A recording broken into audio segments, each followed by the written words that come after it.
Welcome, everybody, to the GAMEOLOGY podcast, episode number 15, all about death. I am one of your hosts, Matthew, from Game Think Talk in the 90s Kid YouTube channel. And I am Attila, Gabriel Brzezinski, from Bluish Green Productions. And Gabriel, we're talking about death. Why don't you run that down for us? It does sound kind of morbid, but, games, no matter whether you're talking about, like, arcade games of yore or whether you're talking about modern experiences, like, we all know about, the do-do-do-do-do-do-do-do-do. That was Mario dying? Could you tell? A little bit. Why don't we, if we're going to look at the sort of like overview of how death is treated in games, we can start back with arcades, which you probably have more experience in than I do. Sure. I'm 32, so I was at a really fun age in the arcade times where I first started going, and Street Fighter was really popular and Mortal Kombat was really, really popular. And obviously arcades were a lot more popular in decades past with more simplified games before the home consoles really took hold. Because that's when arcades were still more popular than what you had at home. And until we hit around like Sega Saturn and past that, arcades were more popular. More powerful. But the thing with the arcade philosophy was that they wanted the games to be really, really hard, and you died. And every time you died, you had to put in another quarter. You had a bit of more money, and they tried to replicate that on the earlier systems where you had lives and you had continues, and that's something that we've seen phase out as we go to the modern age of gaming. Yeah, I think it sort of makes sense that that was the design mindset of the time. Was like, you designed for arcade games for so long that, especially because so many games were ports from arcades, that it was just sort of natural that the design ideologies of arcades kind of translated over to the first home consoles, and it's taken a really long time to sort of shake that mentality. Yeah, actually, we see that with games throughout the ages, is that every time an evolution comes along in gaming, like say with Wii motion controls or the Kinect, or now with VR, they take what has worked already in other ways, and then they try to just kind of like meld it on, they Frankenstein it on until they find out that, well, hey, actually, now that people are at home, death isn't that much of a problem anymore. I mean, with modern gaming, could you imagine if you were playing Uncharted and you fell down a pit 3 times and it said, sorry, game over, start from the beginning of this 10-hour game and go through all that story again? It's just completely different. Whereas you didn't mind so much running through those first levels of Mario because it was all action. You were connected. There were no text boxes. Well, there were a few, but you weren't stopping for a cutscene. Yeah, I mean, it was with early games, the main reason that it made so much sense to stick with the idea of having these deaths that set you back to the beginning of the game is because, you didn't have the game itself wasn't very long, so having the difficulty be there and having the player with a limited number of lives meant that it could sort of inflate the playtime of the game. Like I got, I think Super Mario Brothers for the Game Boy on the 3DS Virtual Console recently, and one of the things they added in was save states. So I could create a save state of the game before a pit or something. I would usually try to play through a full level, but if there ever became like a particularly difficult challenge, I would just pop open, create a save state, and then if I died, I could just resume from my save state. And I got through that game so quickly because it's like, oh, I guess it is just a short game that they're expecting you to like die and get better at over time. It's like to beat one of those games means you have to put on a flawless performance. Not flawless, actually. What deaths are a way to checkmark how many flaws you can have in your performance. And if you fail, say, Mario's such a great example. Now, Mario, say he is big, you have the mushroom, whatever. That means you have, say, 2 or more hits before you've died. So that's two more errors you can make. Then you have maybe 3 lives before it continue. And you have maybe a certain amount of continues in a different game. And once you've exhausted all those checkpoints, back to the beginning. Yeah, exactly. So there's all the different like phases of like how many mistakes is the player allowed to make before they reset your progress in some form or fashion. As you observed with like the Mario system, it's like some measure of health. Mario Sunshine really went up and gave you a lot of individual life points, and then with Mario Galaxy they brought it back down to just 3. And then in some of the more modern, like the most recent Mario Wii U 3D World, so many different words crammed into that title. where they went back to the sort of system of like you have a power up, and if you take a hit, you lose the power up, and if you take another hit, it becomes small, and then you take a hit, and then you die.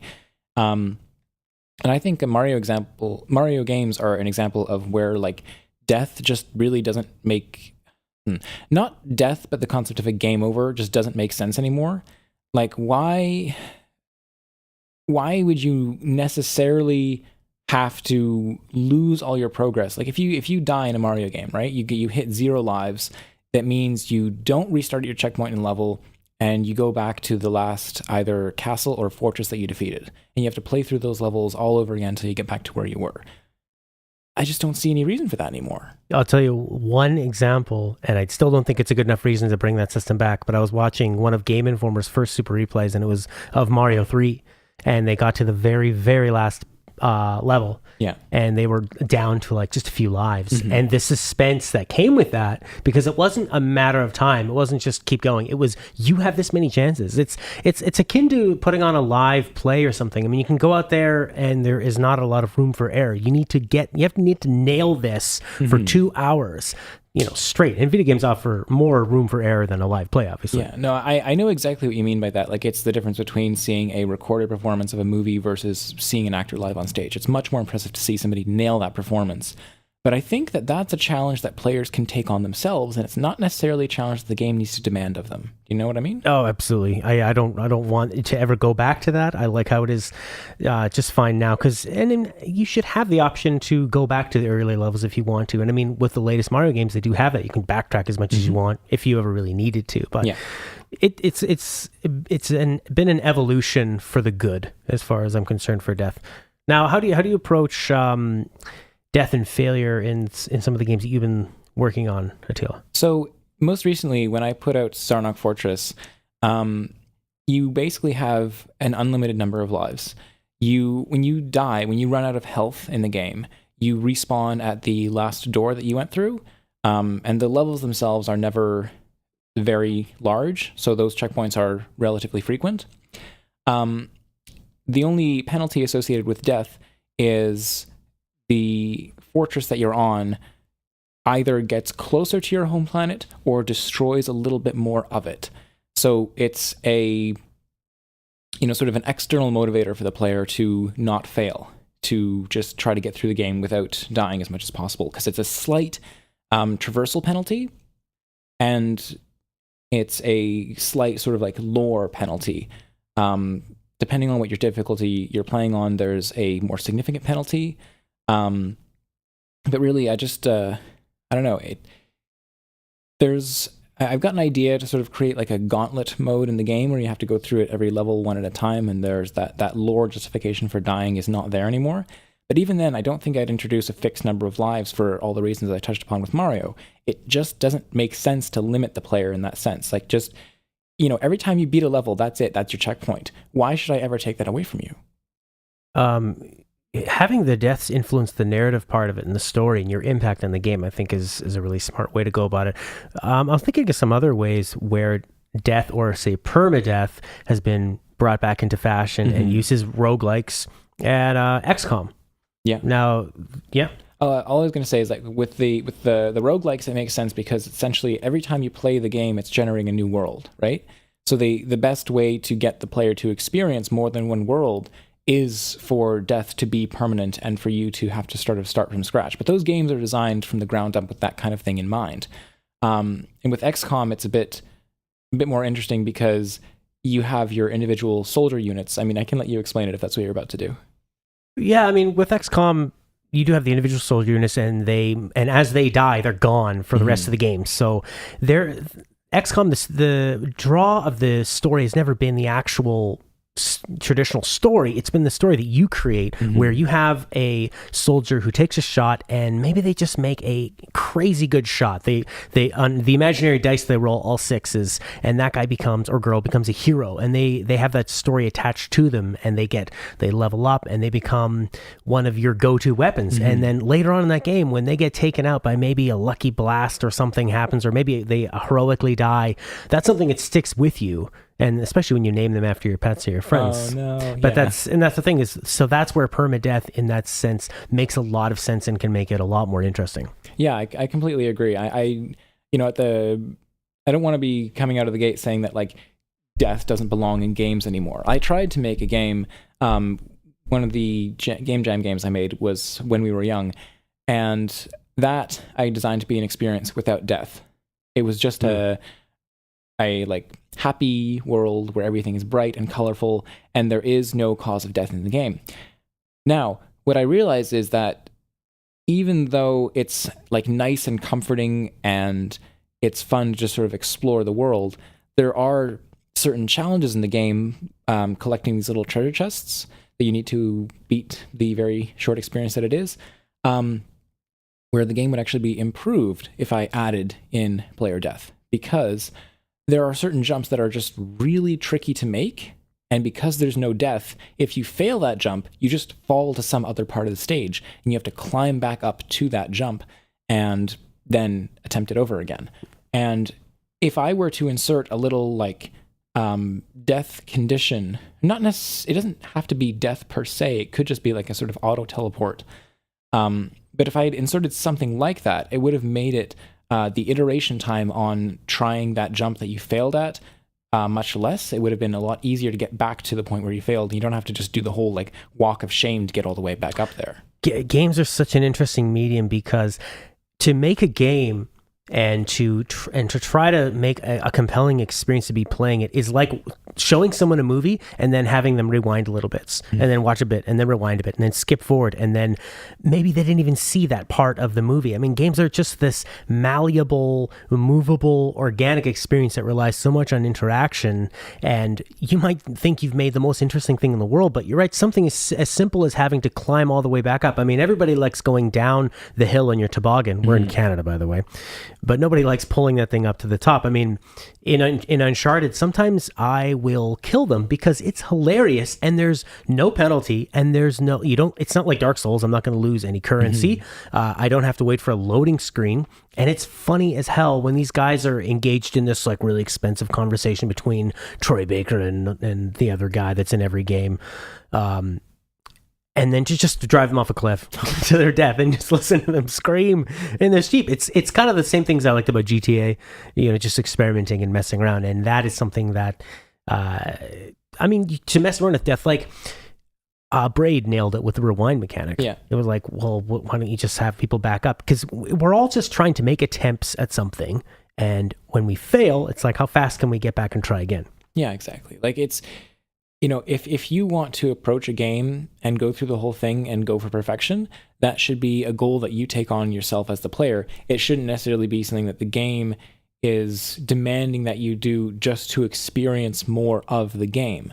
And then there are certain instances where, like character death, as in the case of XCOM, really does make sense. It contextualizes the world, gives things like weight and meaning, and that's a really good use of it as well. But where I'm kind of concerned is where the sort of more traditional sense of like the player losing lives in an experience, like a lot of popular mobile games are doing nowadays. It's something called an energy system, where you can only play this free game for a limited amount of time. Otherwise, you have to like wait a certain amount of time before your lives regenerate. Or give us the money. Yeah, exactly. So just with that inclusion, we're sort of right back to where we were in the sort of like arcade model of things, where suddenly developers are incentivized to create experiences that are extra difficult and are therefore, more likely to cause the player to die. And then they either give into frustration and pay, or they just have a miserable experience and say like, no, I'm going to wait this out. But either way, you are not allowing people to play your game. Because you feel terrible for giving in and paying money for it, and you feel terrible for waiting. And it's just a system that creates this like all around bitter feeling in the players. But then psychologically, when you pay for something, your psyche can eventually think, you'll try to justify it. I mean, if you ask somebody like, what's better, Model A or Model B? and they've bought one of them. I mean, we see this all the time with investment. Yeah, exactly. People that own PCs, they're the master race. I mean, if you own an Xbox or a PlayStation, it's very easy to become biased with it. So they're counting on that psychological thing that that can drive people to lose their homes gambling. And man, there was an interview with the guy from Jay and Silent Bob, not Kevin Smith, the other one, and he was talking about games he plays, and he doesn't have a lot of time to play games, and he's a whale. He spent thousands of dollars on a card, virtual card game, just opening up these card packs, because you get into it, and the more that you buy, the more your brain goes, no, this is a good idea. I mean, I'd be stupid if we spent this much and it was a bad idea, so it must be a good idea. Yeah. I mean, the way I hear it most often justified is people saying like, oh yeah, I mean, it's worth my time, right? Like your time is valuable. Therefore, if you spend money, it costs less to just buy this thing than it does to wait it out, because my time is valuable. Why shouldn't I just put money into this? And that is such a fallacy, because like, no, if your time is truly that valuable, play something else. Play a premium experience. Play something which has the cost up front and then, doesn't nickel and dime the player throughout. It's the difference between playing Farmville and Stardew Valley, right? One of those is a premium experience, and everything in it just feels like anytime there's like a time limit on something, it's like, okay, that's just the amount of time it takes. You know that there's not somebody, I'd like to picture them in like a dark fortress in their tower or whatever. They're just like looking over a crystal ball and thinking like, oh, how can I torment the human psyche enough to like draw value out of them when they arrive at this number of how long it's going to take before your crops have grown. But in Stardew Valley, it's like, okay, they'll be grown in a couple days. That's cool. I'm going to go do something else. And there's always this feeling of like, the same with Animal Crossing. You really said Animal Farm. That would be interesting. Anytime that you have a game that implements like energy systems in themselves are not a bad thing. Having a like something you have to like wait for, and even if you have an in-game currency to like expedite the wait, like bone meal in Minecraft, using it to instantly grow a tree, those are not bad things. Having things which naturally take some time and then giving the player tools to get past them more quickly are good mechanics. But when that is sort of like tied in with the greed and the players tied down in like the number of lives they have before they either have to capitulate and give up actual real money or waste their time, that's when I believe that, you start going down a nefarious path. Yeah, and like you say, if you have something else to do while you're waiting for the radishes to grow, you can go hit up the lady in town with a nice radish pie. How about death as a narrative device? I was thinking, is this still a spoiler? Is the big event that happened in Final Fantasy VII a spoiler? I don't know. I won't say it. But anyways, you can, if you've just prefaced now that like check back in 30 seconds. There you go. In Final Fantasy VII. I'll still stay away from it. A main character dies, and when and that is a huge moment. And I think for many people that is the most powerful moment in the game, and they're so smart in the way that they do it, in that they allow you to bond with this character and build with this character. You're leveling this character up, and then when it's taken away from you, it's quite shocking, because you are invested in there, and it also sets the tone that any one of you could be next. It's like if you're watching a movie, the same way. If you see a main character die that they've been, especially one that maybe they've paid some money to put into this film, to watch them die, now you know that there's a bit more of an unpredictability, which is sometimes missing in a lot of games. So yeah, when you have either that like narrative aspect of death, or whether you can use death to actually like assist the player somehow. I've described before, like in When We Were Young, if I sort of use not necessarily death, but just like that option to like get the player back to the challenge as soon as possible. In other games like in Halo, if you're playing a level where you're encountering difficulty and you die, the game spawns you back a little ways so that you can like try again where you failed. And then if you keep dying, the game will spawn you at a further checkpoint back, just to sort of ensure that you like don't end up in that scenario again. So in that sense, resetting the player's progress is not necessarily a penalty, but it's actually a way to help them through the experience. Yeah, it's sort of a combination of it. I mean, I think you could easily look at it as like, I'm being punished more, but like you say, it could. I mean, I was watching a Paperboy review the other day, and when you crash into a car, and then they would spawn you in the same spot where this is a problem. So that is a really genius fail-safe. And if it not just to avoid maybe a potential car crash like situation, but even just maybe you're not ready for the spot. Maybe you need to go back and grab a different item or something. Exactly. I mean, I've played a few point and click adventure games back in the 90s Sierra games where I saved a little too willy-nilly and I ended up in a fail state, and it meant starting the game from scratch. And yeah, it's awful. Putting another like 15 or 20 hours into it. Police Quest. I still love you though. And Shovel Knight, which is a game we're going to be talking about on the next episode, uses a similar mechanic as well, where you die and it just pushes that checkpoint a little further back, and it makes a lot of sense. Yeah, and like it also has like you lose your progress and you lose a bit of currency, sort of like what Dark Souls does, right? And with Dark Souls, if for those who don't know, whenever you die in the game, you lose your collected currency, being souls. And souls are what you use for everything from like buying items to leveling up your character. I think some of them are involved in like casting of certain spells. I haven't played as a mage in Dark Souls. My knowledge is based on a playthrough I've watched on the Extra Play channel, which I would highly recommend. But yeah, so Dark Souls is a fantastic example of like the increasing tension as time goes on, because you're holding these souls that are so valuable, but you can't necessarily cash them in and level up your character until you hit a certain threshold. So you're just guaranteed to be carrying a certain, like, you're 10% away from leveling up, and then you die. And it's just like, oh God, I've just lost all that progress. But if you traverse your way back to where you died, you can reclaim them. Mm-hmm. And that's a really genius mechanic to add that weight to it. And it's just that perfect risk and reward. It's like somebody filling their boots with something, or like finding all this money in a swamp. But the more that you put in your pockets, the more likely you are to drown. And what Dark Souls did really brilliantly with death was that mechanic, as you mentioned, but also allowing that to permeate the entire game and the entire theme of the series, where your characters are sometimes in a state between life and death, which really makes sense with the mechanic of it, and where a lot of the characters, the NPCs that you run into, the whole game just adopts that tone, which is, I think, really beautiful design to like take that mechanic and use it as a metaphor. Yeah, going back to our discussion about mechanics as metaphor before, it's like anytime that you can sort of weave death into the narrative.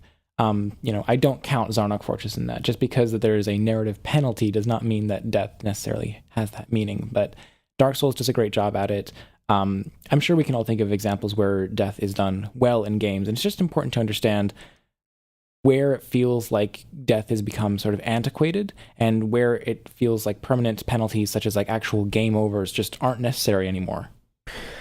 Well, that is going to do it for this episode of the Gameology Podcast, number 15, all about death. We're going to put it underground and bury it. I'm Matt. You can find me on Twitter at GameThinkTalk, and you can email GameThinkTalk@gmail.com if you'd like any of your opinions possibly read on the show or questions to be answered. And you can find me on Twitter at BluishGreenPro or on my website, bluishgreenproductions.com, where I'll be posting my extended thoughts on the subjects we discuss every week. You can also read those articles on Gamasutra, and you can also find a link to submit your user feedback to the show on my website.